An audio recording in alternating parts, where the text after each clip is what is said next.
So I was probably, let's see, I was probably 7 years sober. I'm sitting in a 12-step meeting downtown Atlanta. And I'm just, at this time, I'm going to tons of meetings. I'm pretty much in a state of existential despair, just sadness and lack of meaning, devoid of purpose and meaning. I would wake up in the morning and it would just hurt to exist. And it happened, and I was in that state for a while. And I was, at the time, the only thing I knew was 12-step recovery. So all I really knew was, and I had a sponsor and I had another sponsor and I did steps and I did more steps and I sponsored guys and I did more steps with them. All I knew was 12 steps. So I would go to meetings and try to work that program. And I'm in this meeting and it's nighttime meeting downtown Atlanta. And I'm just, I'm just knotted up. I'm a sad boy. And this guy shares in the meeting and he starts talking and I don't see him. I don't know who, I still to this day don't know who this was. And he starts sharing in the meeting and he shares about the third step.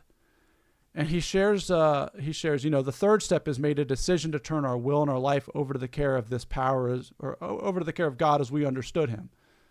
And if you're truly serious about living a third step, if this matters to you, you could do this anytime, as often as you want throughout the day. It can happen whenever you want. And what it really means is, from this point forward, the moment you take a third step, the rest of your life is no longer your business. And when he said that, it was like, how do I describe this? It was like all the tension, all the stress, all the fear, all the anxiety that I'd been carrying around just disappeared. And I just experienced oh my God, peace. It was like, I don't have to do anything. Like, oh my God, I can stop. I don't have to do my thoughts, my ideas, my machinations about what should or could happen, who I was, what I needed, all that stuff just disappeared.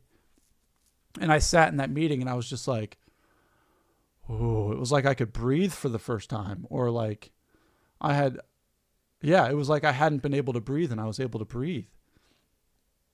And I sat there and everybody got up and went outside to smoke cigarettes and stuff. And I just sat there and I remember watching my body get up and move outside to the smoking deck. And I remember viscerally feeling all of the world, all of my neurotic tendencies, all of my anxieties, like coalesce, come back into my body.